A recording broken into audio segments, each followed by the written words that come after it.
¿Alguna vez alguien ha corregido nuestra forma de hablar o hemos pensado que algo estaba mal dicho? Bueno, pues hoy vamos a poner a prueba todas esas ideas. Nos vamos a apoyar en el gran lingüista André Martinet para derribar algunos de los mitos más extendidos sobre el lenguaje y así entender de una vez cómo funciona de verdad. A ver, pensemos en una frase como esta. El negocio que te he hablado. Para muchísima gente, esto suena fatal, un error de libro. La reacción casi automática es pensar, pero bueno, así no se habla. La pregunta ¿es esto de verdad un error para la ciencia que estudia el lenguaje? Y, sobre todo, ¿la función de los lingüistas es ir por ahí con un boli rojo corrigiendo a la gente? ¿Son una especie de policía de la gramática? Pues esa es la gran cuestión que vamos a desentrañar. Y para empezar, vamos a aclarar el que quizás sea el mayor malentendido de todos. La lingüística es una ciencia, que quede claro, no es una academia de normas. La clave está en la propia definición. Es el estudio científico del lenguaje. ¿Y qué significa eso? Pues que, como cualquier otra ciencia, su trabajo no es dictar reglas sobre cómo deberían ser las cosas. Su trabajo es observar la realidad, en este caso, como hablamos las personas de verdad, en la calle, en casa, y a partir de ahí analizar y explicar. Y aquí Martinet da justo en el clavo. Lo científico es lo contrario a lo prescriptivo. Es que si lo pensamos, tiene toda la lógica. Un zoólogo no le dice a un león cómo tiene que cazar. Sería absurdo. Simplemente observa, toma notas y describe su comportamiento. Pues un lingüista hace exactamente lo mismo con nuestra forma de hablar. La diferencia es abismal. Ante una frase como «el negocio que te he hablado», el purista, el normativo, saca el boli rojo y la tacha. Se acabó.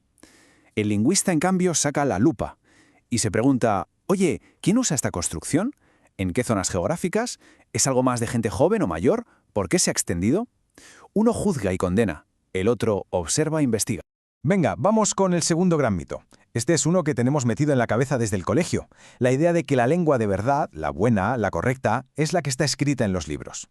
Y claro, todo esto viene de una idea con muchísimo recorrido, que se resume en este famoso proverbio latino: las palabras vuelan, lo escrito permanece. Esta noción le ha dado a la escritura un prestigio y una autoridad enormes. Lo que está en un libro parece la verdad absoluta. En cambio, lo que decimos por la calle, pues parece una versión de segunda, como más descuidada. Pero si echamos un vistazo a la historia, la perspectiva cambia por completo. El ser humano lleva hablando cientos de miles de años. La escritura, en comparación, es una tecnología súper reciente.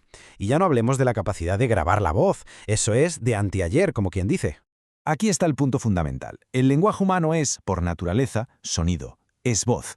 Aprendemos a hablar de forma natural, por inmersión, casi sin darnos cuenta. En cambio, para aprender a leer y escribir necesitamos años de colegio, de instrucción formal.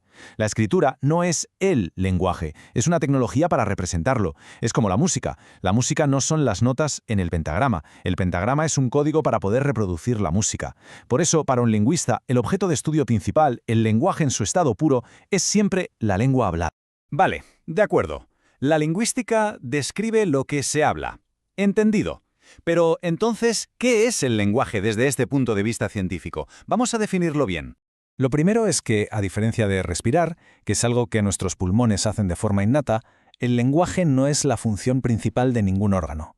Usamos la boca, la lengua, los pulmones, pero la función biológica de esos órganos es comer y respirar, no hablar. El lenguaje, por así decirlo, los toma prestados. Entonces, si no es algo biológico, ¿qué es? Pues es lo que los científicos sociales llaman una institución humana. La palabra suena un poco imponente, pero la idea es sencilla. Es una herramienta creada por la vida en sociedad para resolver una necesidad. Igual que creamos las leyes para organizar la convivencia o la economía para gestionar los recursos, pues creamos el lenguaje para comunicarnos. Para que se entienda perfectamente, la mejor analogía es pensar en la familia. Fijaos, la institución familiar existe en todas las culturas del mundo, es universal. Pero, ¿verdad que su forma concreta cambia muchísimo de un sitio a otro y a lo largo del tiempo? Pues con el lenguaje pasa exactamente lo mismo.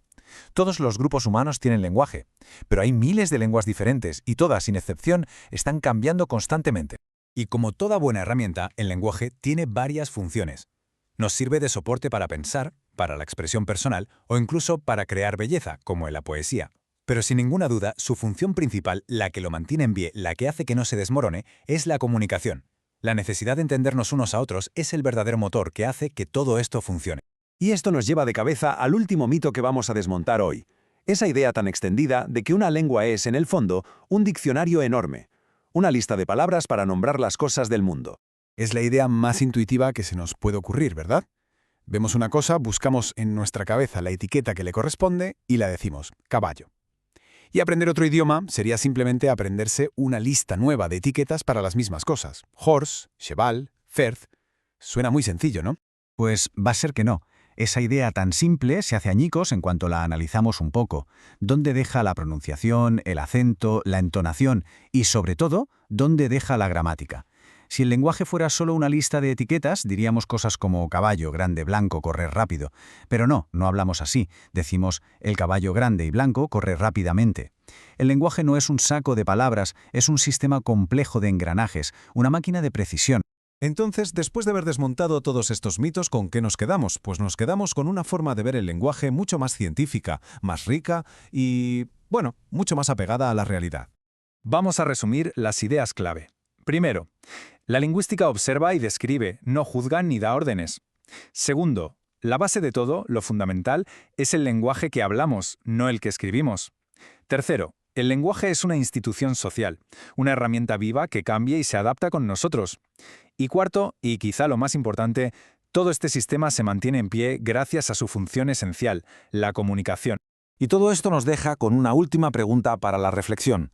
Si esa necesidad de comunicarnos, de entendernos, es lo que da estabilidad al lenguaje, ¿qué pasa en una sociedad cuando sus miembros, por el motivo que sea, empiezan a tener serias dificultades para entenderse? Ahí queda la pregunta. Muchas gracias por la atención.